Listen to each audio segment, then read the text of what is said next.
नमस्कार, good morning. सकाळीच काहीतरी हेल्दी नाश्ता करायचा म्हणून काकड्या किसल्या, त्यात रवा, तांदळाचं पीठ, ज्वारीचं पीठ, थोडंसं गूळ, वेलची पावडर आणि थोडंसं मीठ घालून लागेल तसं पाणी घालत घालत त्याचं एक बॅटर बनवून घेतलं आणि मग थोडा वेळ ते झाकून ठेवलं आणि मग आप्पे पात्र गरम केलं. आप्पे पात्रामध्ये तूप सोडलं आणि हे जे मिश्रण केलं होतं तेही घालून घेतलं. छान त्याला वाफ आणली.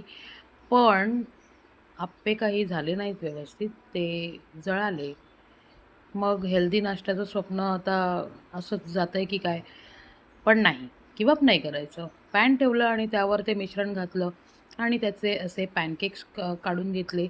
सुरुवातीचा पहिला जरा तुटला, पण नंतर मी त्याला जमवून घेतलं छानपैकी.